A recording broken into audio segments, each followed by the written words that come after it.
Portanto, o primeiro painel é a perspectiva das agências de meios. Julgo que toda a gente ouviu o bom dia, bom ano.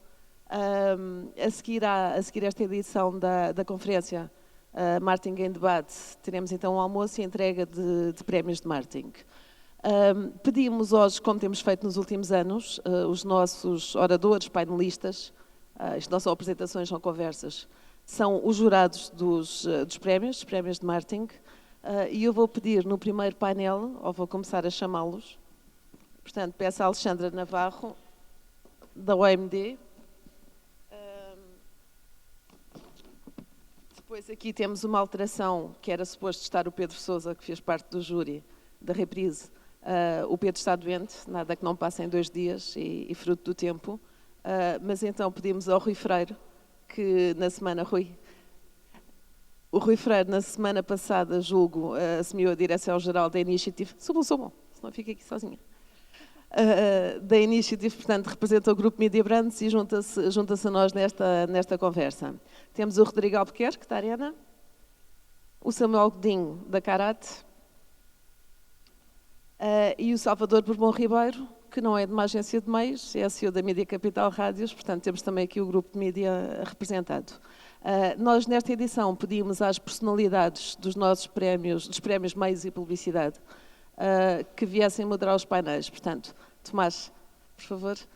O Tomás Frois foi a personalidade de publicidade dos prémios Meios e Publicidade.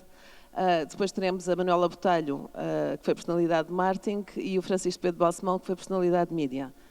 E o que pedimos a cada um deles, no caso ao Tomás, é que fosse representante das agências criativas, se quisermos, e que fizesse as perguntas às agências de meios que gostasse de ver batidos enquanto profissional, enquanto responsável de uma agência. E o palco é teu. Muito obrigado. Eu penso que o Salvador queria dizer alguma coisa.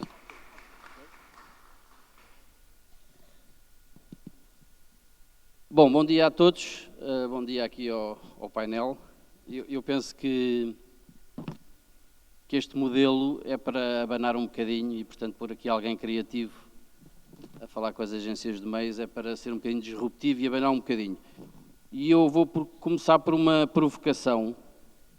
Li recentemente, esta semana, um CMO internacional, de uma grande marca internacional, deu uma grande entrevista, não vou dizer a marca porque não vale a pena, mas tinha uma frase que dizia assim: Media agencies need to behave more like investment partners than real estate agents. E eu achei interessante começar este painel e esta sessão com esta pergunta, porque aquilo que eu sinto hoje nos clientes que trabalho criativamente é que eles esperam das agências de mídia uma visão estratégica do seu investimento, ou seja, da maneira como gastam o seu dinheiro, mais do que as condições de negociação que são necessárias fazer. E, portanto, eu posso começar pela Alexandra. Como é que tu respondias a este CMO se um CMO te fizesse esta mesma afirmação? Não sei se isto está a funcionar, está? Bom dia a todos.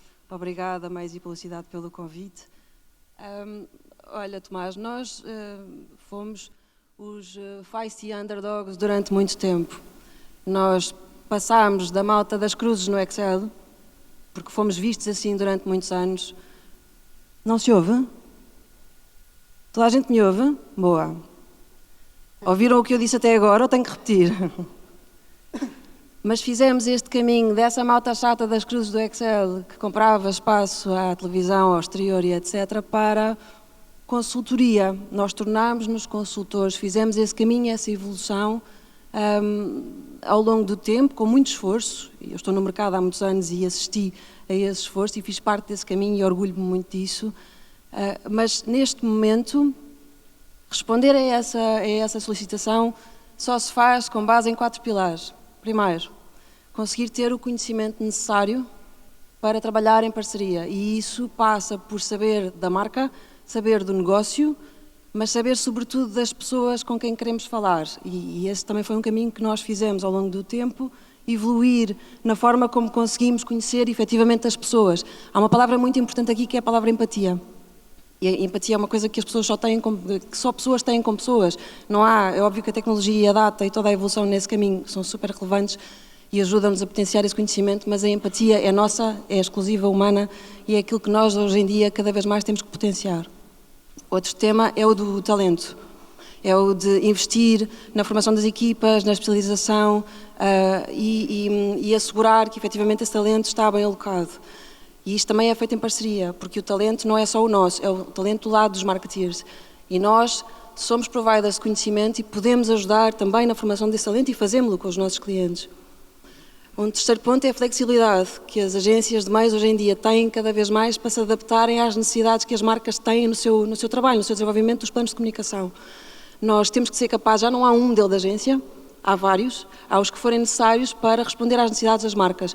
Nós temos que ser capazes de estar in-source quando é necessário, dentro das instalações dos clientes, nós temos que ser capazes de ter apoio às estruturas in-house que os nossos clientes estão a desenvolver, nós temos que ser capazes de criar unidades específicas, tailor-made, para trabalhar uma marca em concreto com todas as valências necessárias e nós temos que ter essa flexibilidade e temos-la. E por último, mas que eu acho que suporta tudo isto que eu disse até agora, é o valor, a escala de valor. E aí respondo diretamente a esse tema da negociação. Nós não podemos continuar a falar de preço, nós temos que falar de valor, nós temos que falar de investimento, não podemos falar de custos, porque nada disto acontece, o investimento no talento, nas estruturas, no tempo que é necessário para trabalhar com cabeça as marcas em conjunto, em parceria, nada disso acontece se não houver um respeito pela escala de valor. Oh, Rui, tu sentes-te um estratega de investimento ou um comprador de espaço e de negociação de espaço? Ou seja, quando vais aos clientes, eu vejo muitas apresentações de mídia em que, de facto, o Excel e as cruzes e as condições de negociação ocupam 80% da reunião.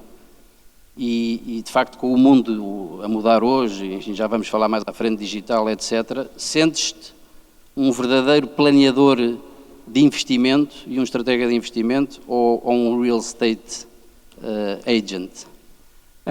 Bom dia a todos e obrigado à Meios e em especial à Carla por este convite de última hora. Eu acho que nós, e isto é um termo que todos nós conhecemos, vivemos no mundo VUCA, ou em português VICA, não é? Portanto, a volatilidade, a incerteza, a complexidade e a ambiguidade que nós temos hoje em dia nas nossas profissões, sejam elas quais forem, é tal que veio trazer uma disrupção e uma velocidade de disrupção que nós não estávamos preparados. E quando eu digo nós, digo agências de meios criativas também se estão a reinventar, os próprios departamentos de marketing, muitos deles também ainda hoje não percebem muito bem a tecnologia, não percebem o impacto que a tecnologia veio trazer, a mudança que é necessário também fazer nos departamentos de marketing. Portanto, eu acredito, Tomás, que se calhar olhando para trás, sim, nós nos últimos anos temos sido muito um bocadinho o patinho feio nas apresentações quando vamos aos clientes, não é? Porque temos a agência criativa que tem sempre um impacto completamente diferente nas apresentações, nas ideias que traz. Se calhar as agências criativas até se preocupavam em conhecer um bocadinho mais o negócio. Acho que hoje isso não acontece. Nós hoje temos equipas multifacetadas, temos estrategas que se calhar há uns anos atrás não tínhamos, preocupávamos, se calhar tínhamos 10 planeadores e um estratega, hoje as coisas estão mais equilibradas, temos data analysts, temos pessoas que trabalham analytics, portanto hoje preocupamos muito mais com o retorno do investimento que fazemos do que no passado. E isto, quer dizer, a responsabilidade não é só das agências de meios, é a responsabilidade de todos os stakeholders, porque hoje também os shareholders de uma empresa exigem que mensalmente os resultados sejam atingidos.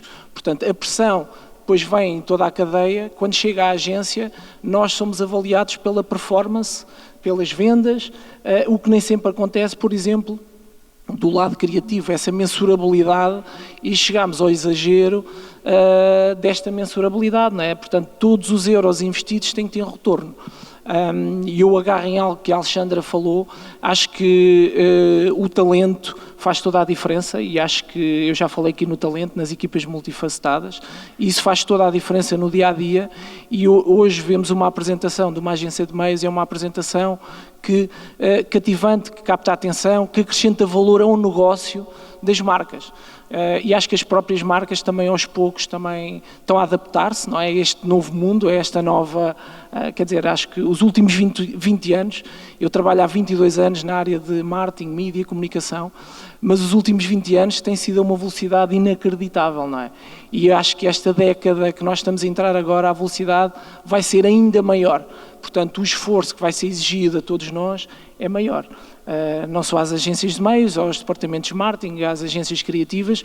Portanto, é um bocadinho como Darwin dizia, não é? Nós temos é que ter uma grande capacidade de nos adaptar, flexibilidade, como a Alexandra dizia, e essa é a única forma de termos sucesso. Agora, do nosso lado, há uma preocupação muito grande, que se calhar no passado não havia, em conhecer com um nível de detalhe muito maior o negócio dos clientes e perceber, ok, vamos ter esta campanha, não nos preocupamos só com o retorno, preocupamos com o retorno, mas também temos que nos preocupar em algo que se calhar muitas marcas se esqueceram, que é a parte da emoção, não é? É trabalhar o awareness da marca.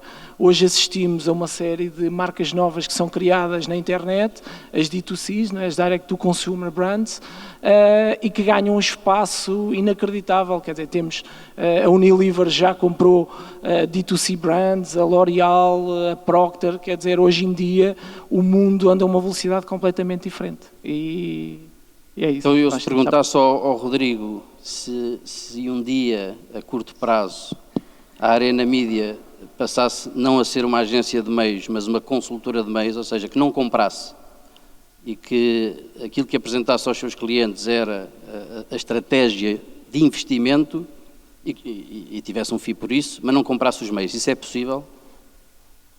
Bom dia a todos, antes de mais, obrigado à Meios Publicidade e à Carla. Não é um dia, isso já acontece, Tomás. Ou seja, nós já temos clientes em que nós não temos mídia a passar por nós. Nós lançámos esta semana a assinatura de um canal de televisão. Nós temos clientes em que só trabalhamos a área estratégica e a compra é feita, inclusivamente, por outra agência de meios. E, portanto, como... Não é normal, pois não? Começa a ser normal, ou seja, era de facto uma coisa que, como tu dizes e bem, é uma coisa que é esperada pelos CMOs e que começa a acontecer de uma forma natural. Voltando um bocadinho atrás à outra pergunta, e obviamente concordando com tudo o que a Alexandra e o Rui estavam a dizer, há aqui por acaso, esta semana foram lançados os resultados do estudo da Scopen e sobre agências de meios, sobre agências criativas e uma das perguntas que é feita aos clientes é exatamente, em primeiro lugar, quais é que são os grandes desafios para as agências de meios no futuro, portanto neste ano, e também um bocadinho o que é que eles esperam que seja a agência ideal, ou seja, que competências é que tem que ter a agência ideal. E há uma coisa que é topo nas duas, que é conhecimento, em primeiro lugar. E depois há outra, que é um bocadinho, que está no meio daquilo que tu disseste, quando se nós somos mais investidores ou somos mais consultores, que está no meio que se chama ROI, ou se chama que tem o retorno do investimento. Essa surpreendeu-me. É 39% para as agências de meios e 33% para as agências criativas. Sim. Eu não acredito, mas que é, sim. Mas sabes que isto depois também é como as maratonas, como o ranking das maratonas. Na linha estão todos em pé de igualdade e depois também começa-se a espalhar o pelotão e depois nem todos querem o mesmo, por isso é que dá. Mas pronto, o que eu estava a dizer é que há aqui uma coisa que se chama retorno do investimento. E esse retorno nós nunca havemos de deixar, essa preocupação nós, agências, nunca podemos deixar de ter. Portanto, muito conhecimento, muita estratégia e nós atuamos como verdadeiros consultores de estratégia. O que acontece é que até há 15 anos atrás o consumidor, os touchpoints eram 5 e todos muito tradicionais e não mudavam muito há muitos anos e de repente em 15 anos o mercado mudou completamente. Temos meios completamente fragmentados, temos necessidades de aprender sobre temas novos, temos necessidade de formar equipas novas, de construir equipas novas. Eu costumo dizer, já disse isto 1000 vezes, se calhar alguns já me ouviram, peço desculpa estar a repetir, mas não sei, 60%, 70% da nossa força laboral hoje em dia está em profissões que simplesmente não existiam há 15 anos atrás. Portanto, este esforço para poder dar exatamente este serviço de consultoria, nós já o estamos a fazer nestes últimos tempos. E com isto uma nota adicional, que é provavelmente daqui a 5 anos vão existir profissões que nós nem sonhamos hoje aqui sentados que vão existir. Samuel, uma dessas profissões pode ser um financeiro, um estratega financeiro dentro de uma agência de meios, porque estamos a falar de investment planners, ou seja, mostrar ao cliente a melhor estratégia para ele gastar o seu budget, ou para ele investir o seu budget, comparando aqui o investment banker ou o real estate agency, faz sentido ter financeiros dentro de uma agência de meios? Bom dia. Ouve-se. Eu concordo com tudo aquilo que foi dito pelos antecedentes oradores, mas gostava de devolver uma provocação. Ou seja, hoje em dia as agências de meios não compram mídia. Isso é uma falácia. Não compram mídia. O agenciamento do investimento via mídia é old-fashioned. Tu as compras audiências. Compras audiências e compras comportamentos. Desse ponto de vista, é claro que faz sentido ter financeiros como ter outras valências dentro das agências que giram o investimento dos clientes. Agora, o investimento dos clientes tem que ser gerido de acordo com aquilo que é a estratégia da marca, independentemente pelos canais de comunicação que se adquirem, pelo espaço que se compra ou não, porque, de facto, hoje, como já foi dito anteriormente, a audiência é segmentada, é volátil, blá, blá, blá, blá, e, portanto, uma das coisas que o investimento tem obrigatoriamente que cumprir é o perseguir dessa audiência. Nós compramos audiências. E, portanto, hoje em dia, o jogo está no conteúdo e nas audiências. E só se as agências de meios, como hoje continuam a chamar-se, tiverem a capacidade de perseguir essas variáveis, é que são efetivamente agentes do investimento. Agora, também há que perceber aqui uma coisa, nós também podemos ser agentes imobiliários se aquilo que o cliente quiser comprar for uma casinha. E, de facto, aqui no mercado português, o imobiliário até parece que está de moda. E o imobiliário tem aumentado significativamente. Portanto, desse ponto de vista, eu acho que, e aqui passa a brincadeira, cabe àquilo que hoje chamam as agências de meios, terem a capacidade de se adaptar e a capacidade de se moldar à nova realidade e participar muito mais a montante na definição da estratégia de marca em conjunto com os anunciantes e aí sim gerir da forma mais eficiente o seu investimento. Portanto, faz todo o sentido que haja os financeiros, como dizias, numa agência de meios. O que não faz sentido é que isto seja só uma lógica de trading puro e duro. Isso não é. Que é o que o Samuel vende, é a audiência, não é? O Samuel compra a audiência ao Salvador. O Salvador está aqui numa posição um bocadinho diferente, não é? Vais falar também sobre o teu tema que não podes falar. Quero falar. Deixa-me só dizer-te isto. Antes de mais, muito bom dia a todos. Queria agradecer muito, dizer que é um gosto ter sido membro do júri dos prémios e nessa condição estar aqui a falar. Falar sobre 2020, falar sobre esta perspectiva dos meios, é evidente e é incontornável o negócio que está a ser feito e que é muito importante para a minha empresa, que é a compra da Média Capital pela Cofina. E eu combinei com a Carla que, em vez de ficar constipado em casa ou ter uma indisposição momentânea, que punha uma condição de cá estar. Não vou falar sobre esse negócio e, portanto, também não quero falar sobre nenhum outro grupo de mídia e, portanto, vamos falar sobre perspectivas de 2020 sem focar casos concretos. Era só isto que eu queria dizer, pedir desculpa por esta limitação, mas é uma limitação autoimposta, como é evidente, e de bom senso. A pergunta era? A pergunta é como é que tu vendes a audiência que o Samuel compra. O Samuel não compra meios, compra audiência. E estávamos aqui numa vertente estratégica de como é que se investe o budget de marketing de um cliente em audiência. Como é que tu vendes essa audiência? A primeira coisa que me vem à cabeça quando estava a ouvir a citação que fizeste, é a palavra vampirização. Vampirização e vampirização do mercado. É a grande diferença entre aquilo que é um parceiro estratégico e um vendedor de imobiliário. A grande diferença é essa. E eu, de facto, acho que é preciso ter cuidado. As implicações desta diferença, que é muito saudável ser transposta para este mercado de mídia e que em boa hora vem, já devia ter vindo há muito tempo e eu acho que em boa da verdade os agentes deste mercado também têm tido essa preocupação. Eu acho que se mede em dois capítulos. O primeiro é a relação de confiança entre os agentes. A grande diferença entre os... Eu não tenho qualquer preconceito ou má imagem dos vendedores de imobiliário. Segundo statement desta minha afirmação. Mas a verdade é que a probabilidade de venderem duas casas ao mesmo cliente é reduzida. E, portanto, não há tanto uma necessidade de confiança entre os agentes que fazem trocas no mercado como há no nosso negócio de mídia. Eu tenho ótima relação com qualquer um destes 4 senhores, se não tivesse nenhum problema. E, portanto, é uma relação que é uma relação de anos, é uma relação de confiança, e eu acho que é a primeira coisa que se perde e que faz perder valor no mercado, é quando essa relação de confiança, quando a gente não entrega exatamente aquilo que promete entregar, seja a audiência, seja outra coisa, ou não podendo entregar, não está disponível para resolver os problemas que surgem diariamente. A segunda coisa que se perde quando essa vampirização no mercado existe é valor de mercado, é dinheiro, é investimento. Nessa perspectiva, os momentos também que se viveram ao longo dos últimos anos são sempre momentos difíceis, porque a tendência, dizia-me o Samuel há bocado, que só não compra o mais barato se não puder, é evidente, faz o seu papel, mas quando eu olho para essa citação, aquilo que me apetece dizer é que todos os agentes do mercado são convidados a proteger valor.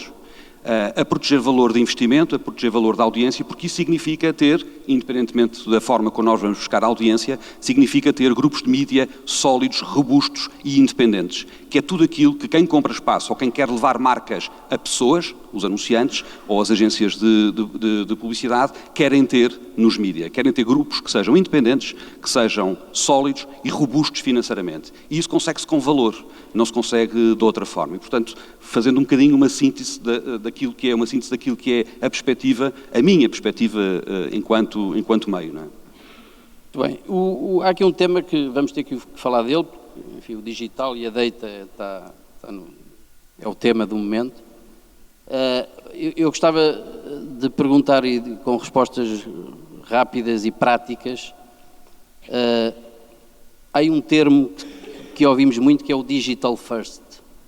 Recebemos briefings, digital first, e eu acho que há diferentes interpretações para o digital first, seja nas agências criativas, seja nos clientes, seja na mídia.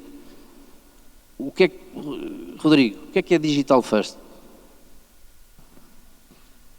Bom ponto, Tomás.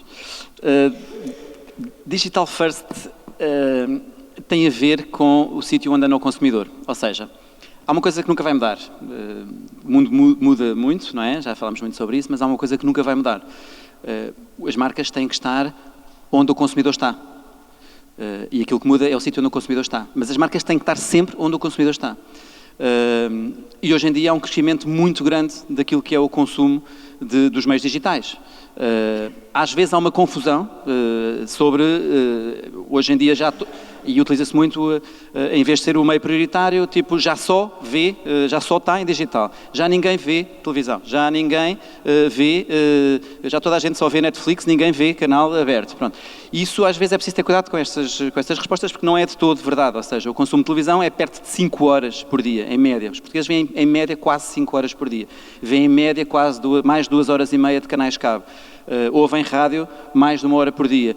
E claro, isto é a internet, e nós ainda por cima agora temos aqui uma coisa irritante que dizem-nos quantas horas é que passamos no telemóvel por dia, e ficamos admirados, e de facto são muitas horas, passamos mais de 3 horas, às vezes, 4 horas agarrados ao telemóvel. E portanto tem muito a ver com isso. E portanto quando um CMO ou quando um diretor de marketing nos pede, num brief, digital first, o que ele está a dizer é, queremos estar onde o consumidor está. Basicamente é isso, eu acho que é isso. Agora, também há aqui um tema que é, o consumidor também está muito fragmentado, e neste momento temos digital first até se calhar aos 25, digital QB até entre os 25 e os 45, e depois temos se calhar TV muito first, etc. Com a rádio sempre, em todos os targets impecável, sempre. E obviamente, e o exterior também, porque as pessoas não vão deixar de andar de carro e o rádio ouve-se no carro, as pessoas não vão deixar de andar na rua e o exterior está na rua, e portanto há muitos meios que continuam a ter o seu papel super importante. Digital first é um bocadinho isto, é dar um peso muito importante ao digital, mas eu acho que não é, então, não é assim. O Rodrigo levou isto, o digital first é muito os meios, portanto é onde o consumidor está. É só isso ou é a maneira de pensar como é que vamos comunicar? Olha, Tomás, eu não trabalho para meios. Eu não penso as coisas em função do meio. Eu penso as coisas em função das pessoas, em função do ADN da marca e da forma como esse ADN casa e o propósito casa com aquilo que as pessoas esperam e com aquilo que vai fazer mexer a agulha. O conceito, a ideia, aquilo que nasce de todo este trabalho de conhecimento e de pensamento estratégico é aquilo que vai determinar depois o que vai acontecer a seguir, ou seja, a escolha dos meios, dos suportes, dos veículos que vão poder potenciar todo este conceito, toda esta forma de comunicação para alcançar os melhores resultados. Se é digital first, pode ser, depende de caso a caso. Também pode ser televisão, também pode ser rádio, pode ser qualquer meio. Nós não trabalhamos em função de um meio, nós trabalhamos em função de um conceito, de uma ideia que vai gerar os resultados que nós queremos que sejam alcançados. Rui, digital first, seja qual for a ideia? Isso a mim não me diz nada, muito sinceramente. Eu acho que o Digital First foi uma coisa que se calhar há 20 anos, quando eu comecei a trabalhar nas áreas digitais e em que íamos a um cliente e tínhamos 1000 euros durante o ano inteiro para a área digital. Era espetacular. Era espetacular, 1000 euros. E aí era Digital First. Eu acho que nós, e aproveitando que estamos aqui na entrada de uma nova era, eu acho que esta é a era do pós-digital. Porque a mim já me faz alguma confusão falar assim do digital, porque o digital falava-se quando era só a internet. Hoje em dia o digital é algo que é transversal a todos os meios. Já falámos aqui de rádio e aproveitando que está aqui o Salvador, a rádio tem sido, por exemplo, um meio que se tem reinventado de forma espetacular, alavancado no digital. Portanto, hoje em dia temos os targets mais jovens a ouvir rádio, se calhar não ouviam há 10 anos atrás. Eu próprio cada vez ouço mais rádio, cada vez ouço mais podcasts. Portanto, a rádio, o áudio é algo que é uma das grandes tendências para esta nova, nem digo novo ano, nova era. Portanto, acho que o digital é transversal a todos os meios. Temos inclusive o outdoor a digitalizar-se, com capacidade de interação, de engagement com os utilizadores, bidirecional. Portanto, as próprias televisões, o Rodrigo falou aqui das televisões, quer dizer, nós hoje em dia, eu acho que a televisão, esta é a era em que a televisão vai voltar a ser o centro da nossa sala, que deixou de ser, eu acho, na minha opinião, eu acho que nos últimos anos deixou de ser, eu acho que com esta guerra do streaming vai voltar a ser o centro da sala e acho que há uma oportunidade gigante para os canais, nomeadamente os canais portugueses, em produzirem conteúdo com qualidade, porque esta guerra do streaming também envolve os canais, não é? E acho que se a audiência, estamos aqui a falar de audiências, o que é que as audiências querem? Querem conteúdos com qualidade, seja na SIC, na TVI, na RTP, no Netflix, na HBO, na Disney Plus, o que for. Portanto, acho que é aí que os meios e os anunciantes e nós, agências meios e criativas, também temos um papel de influenciador e prospector muito importante. Samuel, a Dentsu, o grupo que tem a Karate, é um grupo que nasceu no digital. Uhum. Eu, quando pus a palavra first, era para tentar fugir da palavra digital. O digital first é aquilo que vamos ouvindo todos os dias nos clientes e, portanto, não é há 20 anos. Eu não estou a falar do digital, estou a falar do digital first. E é importante esta discussão porque, de facto, há entendimentos diferentes e eu faço esta pergunta exatamente porque sinto que há clientes, agências, meios ou criativos e meios a olharem para o digital first de maneira diferente. Um grupo que nasceu com um ADN digital, como é que olha ou como é que tu interpretas esta expressão digital first? O que é isto, quando um cliente te pede? Ok. Digital first, para além daquilo que foi dito, digital first tem muito mais a ver com uma lógica de plataforma do que com uma lógica dos meios propriamente ditos. Hoje, todos os meios, a televisão, hoje é consumido, o consumidor hoje é cada vez mais agnóstico a plataformas. O consumidor consome televisão, bem entendido que nós, aquilo que chamamos de televisão, chamamos a televisão linear, mas hoje a televisão é consumida de muitas diferentes formas. A rádio é consumida via streaming, já aqui foi dito, outros meios. Portanto, toda a perspectiva digital ganhou uma componente muito grande na jornada do consumidor.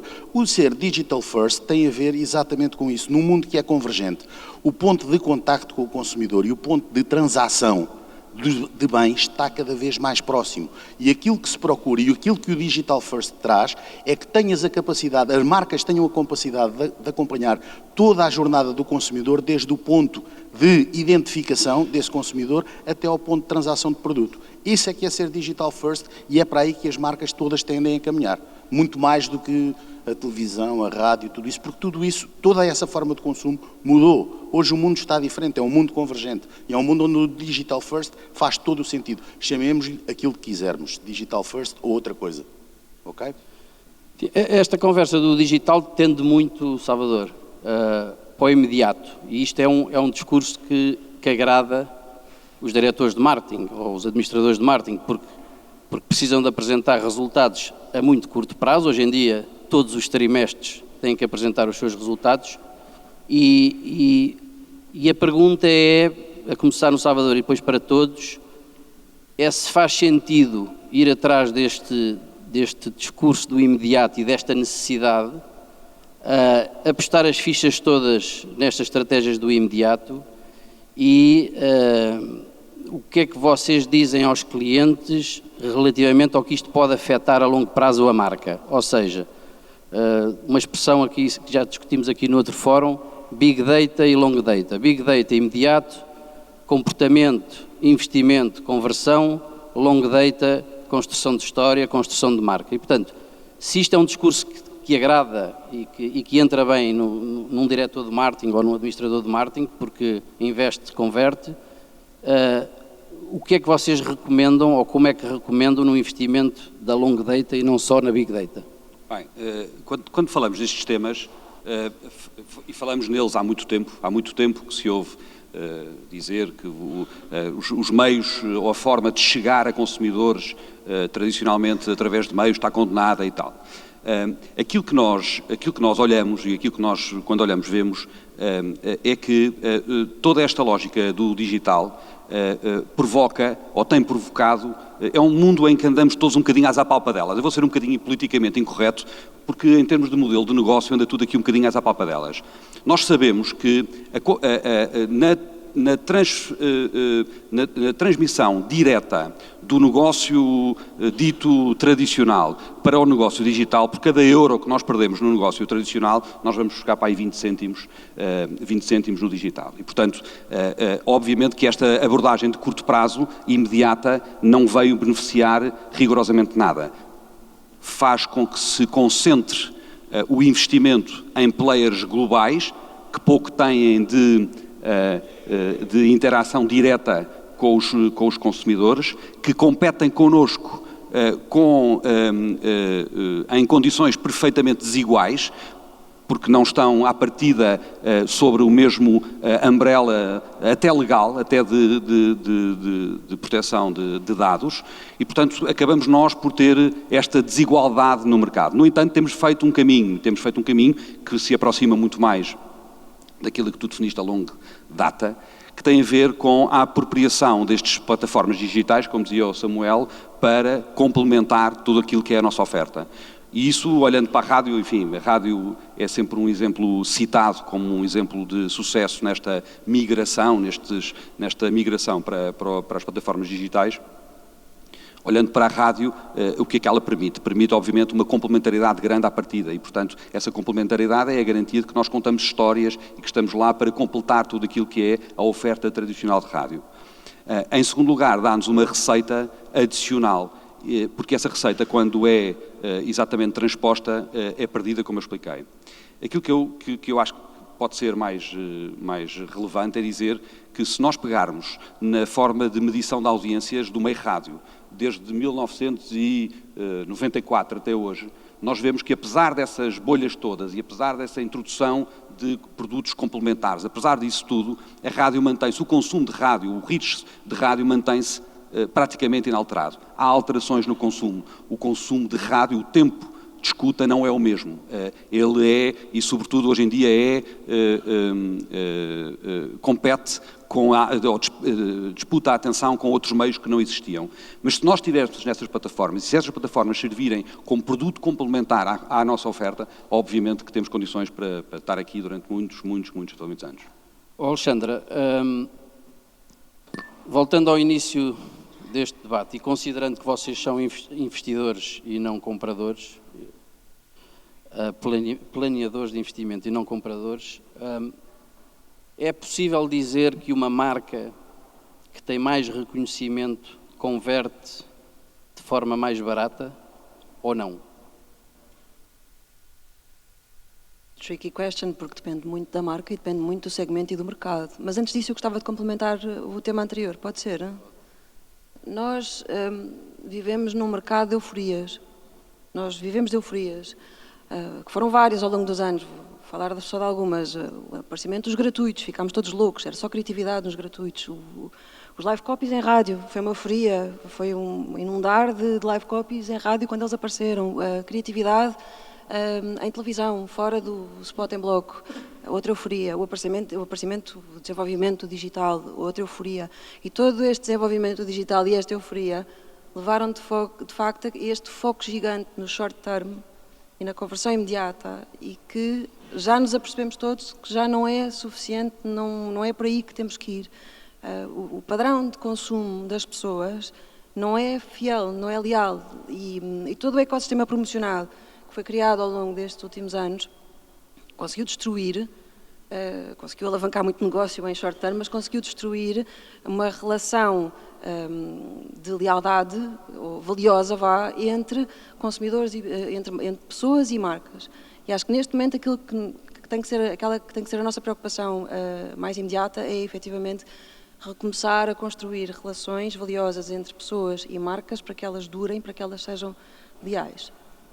Agora, acho que respondeste às duas. Respondi às duas, de facto, mas a verdade é que, e voltando àquilo que disse há pouco, a pergunta que me colocas não é taxativa, não é necessariamente a notoriedade que faz a conversão mais barata, tem tudo muito que ver com o tipo de produto, com o tipo de ecossistema e com, obviamente, o nível de concorrência e o interesse que é gerado. E eu acho que esta relação de amor também contribui muito para que isso aconteça dessa forma. Rui, a mesma pergunta de outra maneira, que é a avaliação à performance das marcas hoje é feita em semanas. Estamos semanalmente a avaliar. Não estamos a matar a indústria, ou seja, a indústria está a evoluir para aí, avaliações com janelas temporais muito curtas, conversões, etc. E nós, como seja criativos, seja de mídia, como estrategas, não estamos a evoluir no sentido de matar a própria indústria, porque avaliações com janelas temporais muito curtas são muito difíceis de... Assim, eu acho que nós temos uma responsabilidade muito grande nesta perspectiva de consultoria, que cada vez mais as agências criativas e de meios também têm adotado em recomendar o que é melhor para as marcas. Portanto, eu não olho para nós como planeadores ou investidores, olho para nós hoje em dia como estrategas e como alguém que faz parte de um departamento de marketing com a preocupação, e depois, claro, se temos o administrador a pressionar os CMOs, os departamentos de marketing, para resultados no curto prazo, claro que isso há de chegar ao fim da cadeia, portanto, há de chegar às criativas, há de chegar às agências de meios.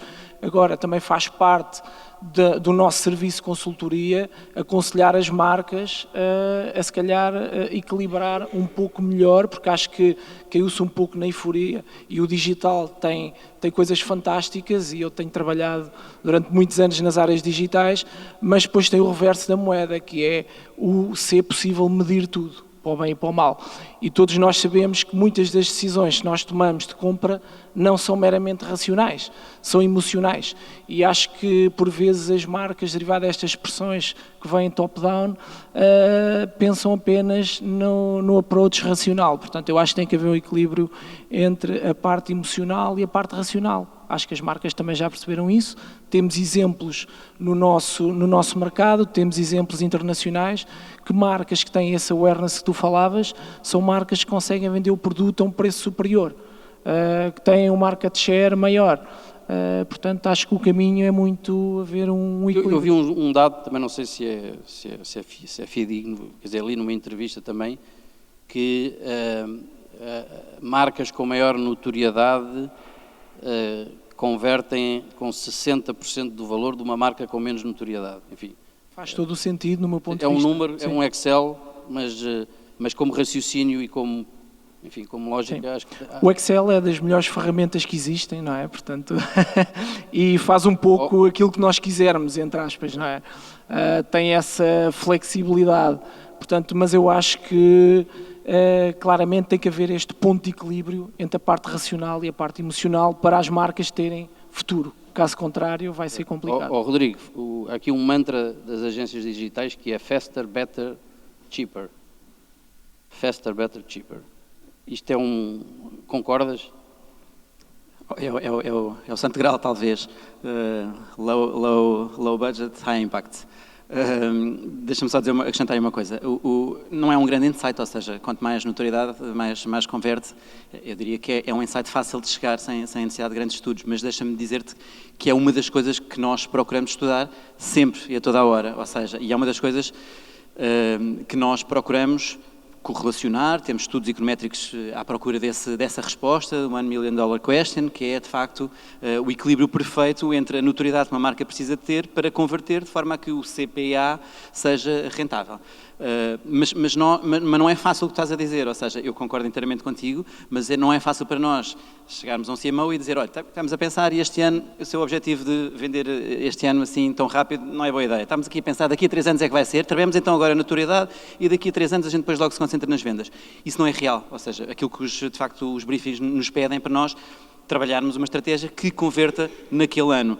E aquilo que nós temos que convencer... Naquele ano ou naquele mês? Naquele mês, muitas vezes, sim.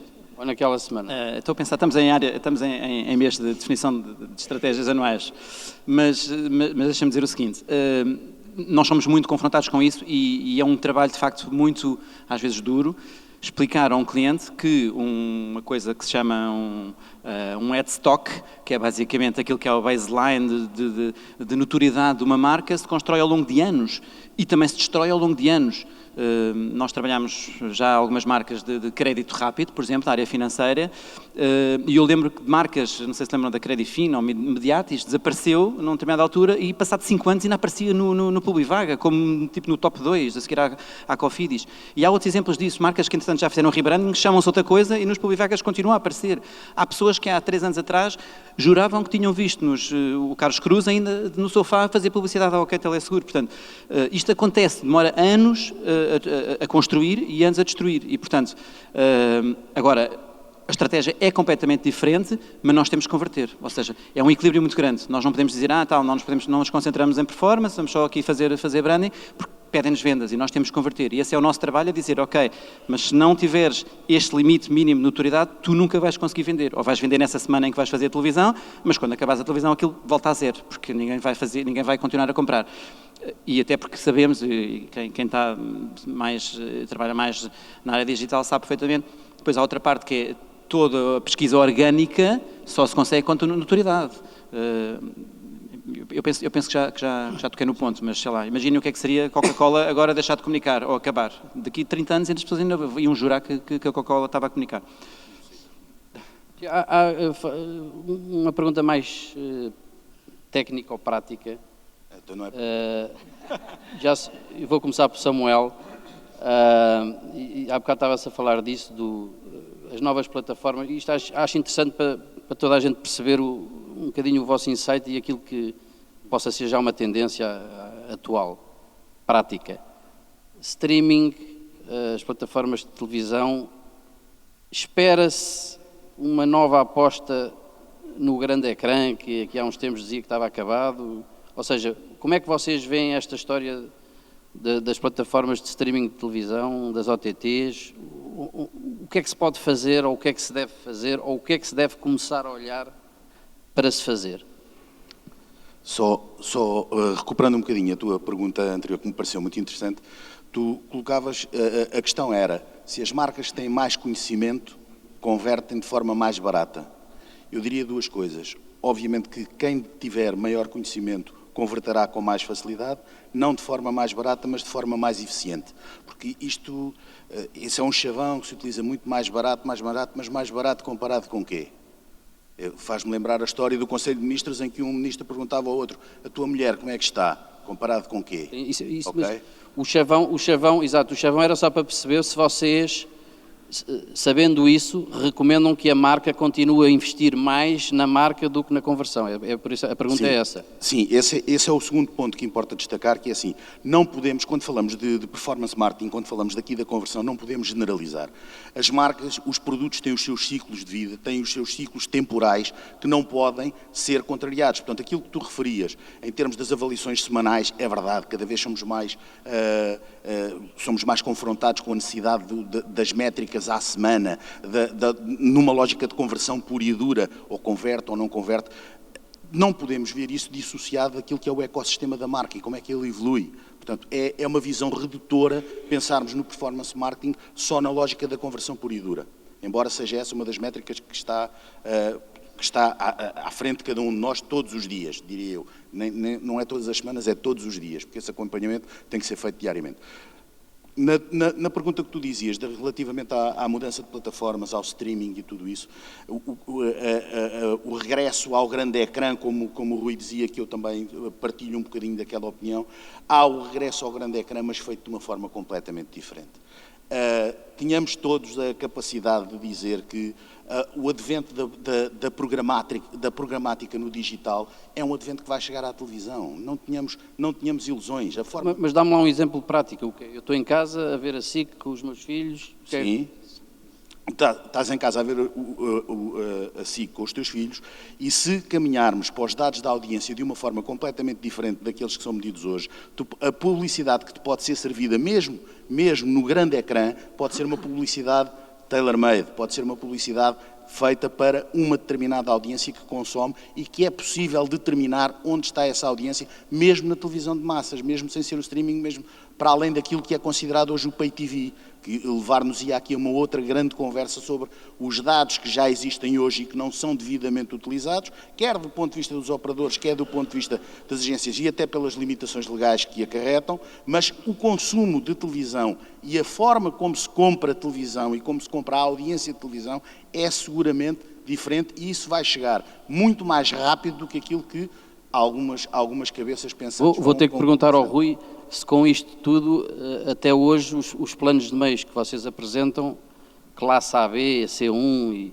mais de 18 que estão a ver televisão, são assim umas expectativas, umas previsões, porque só agora vamos começar a saber quem é que vê a audiência, como é que até hoje as apresentavam. Eu sei que há aí um tema das audiências que se tem que reinventar, mas eu vejo sempre os mesmos planos a dizer classe A, B, C1, 18, 25, e que estão a ver a SIC ou a TVI ou a Sport TV. Eu acho que, pronto, esses planos se calhar já estão um pouco ultrapassados, não sei a que planos é que estás a referir, mas eu acho que cada vez mais, quer as marcas, quer as agências de meios, se preocupam, e já falámos aqui que hoje compramos audiências, se preocupam mais em atingir determinados consumidores com determinadas tipologias de consumo, de navegação, com determinados padrões, já não é tão, e sim, podemos continuar a fazer, e há marcas que ainda o fazem, e nós também o fazemos, mas a tendência é cada vez mais migrarmos para hábitos de consumo, tendências de consumo, padrões de navegação.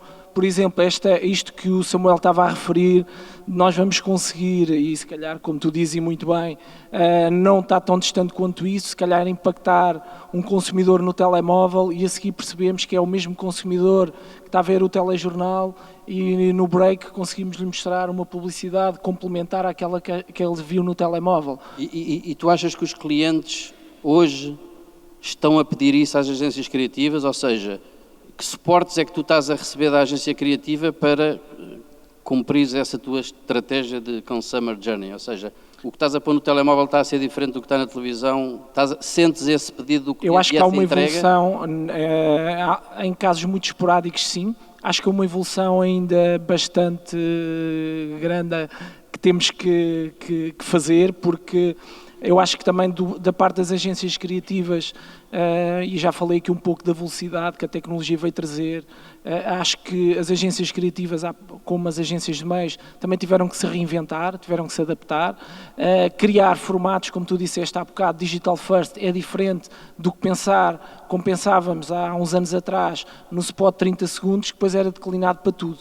Hoje em dia, as marcas continuarem a fazer isso, vão ter um problema grande com os consumidores que eles pretendem impactar. Portanto, Alexandre, pegando nisto, achas que faz sentido voltar ao passado e as agências criativas e de meios serem só uma?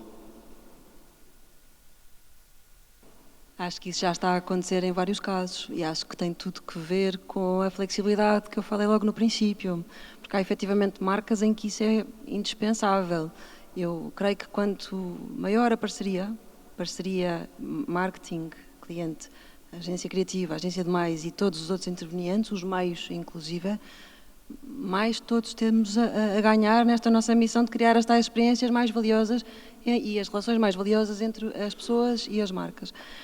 Mas pegando naquilo que foi dito agora, nós trabalhamos com aquilo que temos, enquanto temos, e passamos a trabalhar com aquilo que vem quando é inovado. Quando falamos dos ABC1 2554 de compra, nós temos um fornecedor de dados de audiometria em Portugal que nos dá essa ferramenta e que está limitada a demográficas.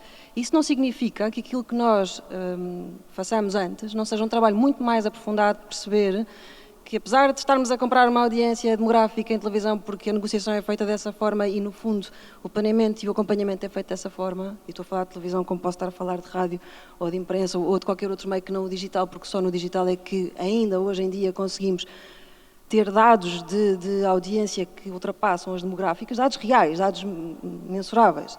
Eu não tenho a menor das dúvidas que nós vamos chegar lá e não vai ser assim tão devagar, que vamos chegar lá na televisão, que vamos chegar lá no exterior, felizmente, porque é essa a evolução de que nós precisamos. Mas o trabalho que é feito antes permite-nos perceber quem é que são as pessoas, que conteúdos é que consomem, e nós não vamos comprar o ABC1 2554. Nós planeamos para aquele alvo, porque os indivíduos estão dentro daquele grupo-alvo, mas nós planeamos os conteúdos que sabemos que eles vão consumir. Agora, problema, e que há de ter uma solução, espero eu, porque eu sou aquela romântica sonhadora que acha que isto tudo é possível. Nós não temos escala, hoje em dia, em digital, para fazer essa personalização tão desejada como todos nós falamos que tem que ser feita, nós fazemos-la. Mas ainda não é aquilo que nós gostávamos que fosse. Acho que todos concordamos nisto. E em televisão vamos ter o mesmo tema. Respondeste muito bem à outra pergunta. Eu sou péssimo moderador que vou saltando perguntas. Respondeste à outra pergunta, mas agora vou-te pedir sim e não. Veste BBDO? Sim ou não? Sim, claramente. Aliás, eu sou criativa, portanto vejo-me perfeitamente. Quando tu disseste que o teu grupo pode ir por esse caminho, ou seja, agência criativa, voltar ao passado. Sim ou não? Só isto. Quer passar aí? Tomás, eu acho que precisamos todos uns dos outros. Quando tu disseste que vinhas disromper aqui estas mentes quadradas da mídia, eu ri-me, porque nós não somos mentes quadradas, nós temos sempre um conceito como base do nosso trabalho. Não tem que vir da agência criativa, muitas das vezes somos nós que o desenvolvemos e muitas das vezes não conseguimos sequer começar o trabalho sem primeiro o criar. Rodrigo, voltar ao passado é dar um passo em frente, ou seja, a junção das duas coisas voltar a acontecer, porque eu acho que isso, nós trabalhamos para as marcas e para os nossos clientes. Sim. E cada vez mais os pedidos que temos é isto, é esta integração. E, portanto, faz sentido continuarmos em edifícios separados ou no mesmo edifício em andares separados? Obrigado pela pergunta, porque nós, no nosso caso, já demos esse passo em frente, que não é de todo voltar atrás, é completamente diferente. Já demos esse passo há cerca de 3 anos. E sim, tem muitos benefícios. Nós já estamos no mesmo edifício, já temos equipas misturadas com as agências criativas, portanto já não é só o lado da mídia numa torre e o lado da criatividade noutra, portanto já temos salas efetivamente client-centric em que temos a equipa de criativa, a equipa de design, a equipa de content, a equipa de mídia, juntas, cliente a cliente. Obviamente que isto exige tem alguma dimensão, não é? Mas já demos esse passo e de facto as sinergias e aquilo que se obtém são fantásticas. Não só a nível de desenvolvimento racional, todo o racional estratégico, portanto, porque se juntam as competências estratégicas de um lado com a parte mais técnica, se calhar de mídia, com mais números, mais ABC1, C2, 25 e tal, com toda a parte mais de relação e mais de emocional, se calhar, do lado criativo, e de facto o output e o briefing para a parte de desenvolvimento é muito superior. E depois todo o contacto diário que conseguimos ter, a trabalhar diariamente, viver a emoção, tudo aquilo que acontece, e ainda ontem tivemos a festejar termos ganho em conjunto mais 2 new businesses, todos num espírito de união e de parceria e de camaradagem que de facto estamos a viver e que é único. E portanto sim, claramente sim. Rui, eu vou insistir, a mesma marca e não todos juntos. Nós já o fazemos, é neste sentido que o Rodrigo falava de approach por cliente, portanto, porque os clientes depois também têm as marcas têm as suas especificidades, há uns que sentem maior necessidade dessa proximidade do que outros.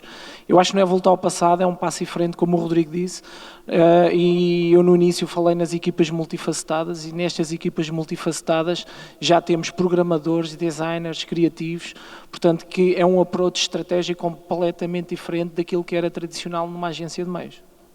Samuel, a mesma pergunta. Bom, eu acho que mais do que um olhar para o passado é um regresso ao futuro. Não tem, só que com um pequeno reparo. Não é por juntares uma agência criativa, uma agência de meios que fazes integração. Isso estamos na parte do imobiliário, como dizias há pouco. Estamos todos juntos, falamos, há lá aqueles fulanos, os criativos, são um bocado amalucados e tal, isto dá um twist de giro à agência. Não é nada disso. Tem a ver com a capacidade que as organizações tenham de pôr em prática um modelo operativo que consiga gerar, a partir das diferentes valências que integra, a gestão de um talento líquido. E um talento que tem que estar ao serviço das marcas, com as diferentes valências que possam ter, sem ninguém estar muito preocupado dessas diferentes marcas que existiam antes, como é que é o P&L que tem que gerir, se ele tem que ir mais para a criatividade, se tem que ir mais para a mídia, se tem que ir mais para patrocínios, se tem que ir mais para whatever. Portanto, a integração não se faz pela junção física, a integração faz-se pela capacidade de montar um modelo operacional que reflita essa integração. Isso sim é um regresso ao futuro e, como nem poderia deixar de ser, sabes que é um modelo que compramos em absoluto.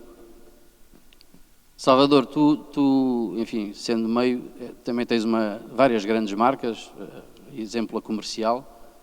Preferes, ou gostavas, ou gostas, ou gostarias de trabalhar com uma agência que tem um nome e que te está a tratar de tudo, ou uma agência de meios e uma agência criativa? Ou seja, o que é que para ti faz mais sentido nos dias de hoje? Enfim, aquilo que tem sido a evolução do mercado, aquilo que tem sido a evolução tradicional do mercado é que haja uma maior coerência, é um bocadinho aquilo que o Samuel dizia. Não é tanto estarem fisicamente juntos, mas é haver uma clareza, haver uma visão sobre aquilo que é preciso fazer. E é evidente que quanto mais casados, quanto mais uníssono for o briefing, melhor é para um meio poder executar, seja qual for a tarefa. E, portanto, nesse sentido, esse movimento, se há esse movimento, e esse movimento eu acho que vai continuar a existir nos próximos tempos, é muito bem-vindo ao mercado, ajuda-nos a ter coerência sobre os desafios, os briefings que temos, não é? Bom, vou para a última pergunta, e esta penúltima tinha a ver com a última, que eu acho que é a mais, se calhar, que revela tudo o que estamos aqui a falar. E, Alexandra, então, porquê é que os concursos são separados? Ou seja, porquê é que a marca A faz um concurso, um pitch publicitário criativo e ninguém trata de nada com a agência de meios e vice-versa? Ou seja, se vocês todos já estão integrados, se os clientes querem, se faz sentido, se é o regresso ao futuro, porque é que temos um concurso? E se vocês são planeadores de investimento, porque é que temos um concurso criativo e depois, passado 2 meses ou 3 ou 1 ano, temos um concurso de meios? Que sentido é que faz? Porquê? E o que é que podemos fazer se não concordares para que isto não aconteça? Se concordares, porque é que concorda? Isto é importante porque, enfim, está aqui muitos diretores de marketing e muitos nossos clientes e as nossas marcas, e será interessante ouvirem a vossa visão sobre estes concursos separados. Claramente, mas sabes que eu acho que essa é uma pergunta que tem que ser colocada no painel das marcas, porque a decisão dos concursos está com as marcas. É um bom desafio, eles poderão fazer, mas assim está lançado o desafio. Poderão estar inspirados naquilo que vocês disserem. Eu acho que nos dias de hoje faz pouco sentido, quando estamos a falar na necessidade de parceria, trabalha uma só voz, uma orquestra única que toca em uníssono, acho que faz muito pouco sentido, mas também acho que continua a fazer muito pouco sentido que o foco, e agora falo naquilo que me toca diretamente como agência de meios, e creio que os meus caríssimos colegas de painel concordarão comigo, que o foco nos concursos com agências de meios continua a ser o preço mais baixo do planeta, muitas vezes comparado com nada, e em que estamos a discutir cêntimos em vez de estarmos a conversar sobre o valor. Voltamos à primeira pergunta. Tal e qual. Rui, eu acho que se calhar a culpa é nossa, não é dos clientes, ou seja, se calhar ainda nós não conseguimos mostrar aos nossos clientes que de facto trabalhamos ou estamos a trabalhar em termos de regresso ao futuro juntos. Sim. Porque não é só junção ou não junção, às vezes tem a ver com percepção e com marca, é ser uma marca só que o cliente convida a agência Arena, que não é a Arena Mídia, para um pitch criativo e de mídia. Sabes que eu sou apologista que se há 3 pessoas envolvidas ou 3 stakeholders envolvidos, a responsabilidade há de ser dos 3. Portanto, nunca é só de um ou de 2. Há sempre uma responsabilidade partilhada e acho que por parte das marcas eles têm que ser o enabler, não é? Porque ao fim do dia são as marcas que decidem se passam um briefing único ou um briefing separado. Portanto, no meu ponto de vista, acho que cada vez mais vai acontecer, temos estas sinergias, porque nos exemplos que nós temos e que já temos trabalhado conjuntamente, claramente a soma de 1 mais 1 nem sempre é 3, mas muitas das vezes é 3, portanto acho que há claramente uma mais-valia. Acho que nós também não temos sabido muito bem valorizar-nos nesta perspectiva de parceria entre agências criativas e de meios, e se calhar as marcas ainda não nos veem como stakeholders que estão muito próximos uns dos outros e que se podem complementar, e para ti como agência criativa é fundamental, por exemplo, usar-nos agências de meios no bom sentido, com toda a parte de research, de insights. Nós trabalhamos data há 30 anos, não, agora é que está muito na moda, falamos em data, mas as agências de meios trabalham data há 30 anos, portanto, para uma agência criativa também é fundamental ter acesso a essa informação para a geração de ideias ser muito mais eficaz. Rodrigo, a mesma pergunta, voltando aqui a bater no ponto, que se calhar a culpa é nossa, porque de facto o que nós ouvimos de um lado dos clientes e vocês ouvem é a mesma coisa e portanto se calhar nós é que ainda não nos posicionamos para mudar essa história dos concursos separados. O que é que achas? Sem dúvida, é um bocadinho, eu acho que é uma coisa que vai começar a acontecer. Nós já tivemos concursos, no ano passado houve 1 ou 2 concursos conjuntos, mas é uma coisa ainda rara, mas eu acho que vai acontecer cada vez mais, é uma tendência, e eu acho que se não acontece mais é porque nós também não nos vendemos, nenhum de nós nos vendemos com essa solução única. Somos sempre uma agência que depois tem a possibilidade de ter tudo aquilo ao lado e não nos assumimos claramente, não, somos uma agência completamente e 100% integrada. Samuel, só para acabar. Sim, eu penso que isto entrou com um bocadinho naquilo que eu dizia antes, a capacidade de definir um modelo operativo e ter modelos de negócios associados a cada uma das nossas atividades que sejam, ou que o cliente os veja como um. E o problema é que hoje, num concurso de meios ou num concurso criativo, o problema é que o modelo de negócio que está por trás da gestão das agências de meios ou por trás da gestão das agências criativas não é convergente, do ponto de vista da oferta que se tem que fazer a uma determinada marca. E enquanto os clientes não tiverem a capacidade, ou nós não tivermos a capacidade de mostrar aos clientes que é possível esse caminho e que é desejável esse modelo, a coisa fica difícil de funcionar. Agora, para mim a questão é só uma, é a capacidade que as agências criativas e as agências de meios, nesta lógica de trabalharem a par e passo, terem a capacidade de mostrar o produto como um. Muito bem. Fica aqui o repto para uma primeira marca fazer um concurso de meios e criativos. Vai ser giro ver estes grupos, ver com que agências é que vão. Eu acho que acabamos, não é? Não há perguntas ou há perguntas? Acho que não, que já esgotámos o tempo. Vamos ver se alguma marca aceita aqui o repto, o desafio. Eu acho que o Tomás, ao contrário do que disse, tem imenso jeito para moderar debates, portanto estás contratado basicamente. Temos a perspectiva das agências de meios, temos também a perspectiva da agência criativa, não é? Porque no fundo casamos aqui as duas tipologias de agências, que pelo que se viu se calhar em algumas coisas também já não são assim tão diferentes. Vamos fazer uma pausa de... Alexandra, muito obrigada. Rui, obrigada. E sobretudo por ter sido um desafio assim aceito tão de repente. Rodrigo, Samuel, Salvador, obrigada também por não teres ficado doente em casa e não teres vindo. Daqui a 20 minutos voltamos, está bem, para falar sobre a perspectiva das agências criativas.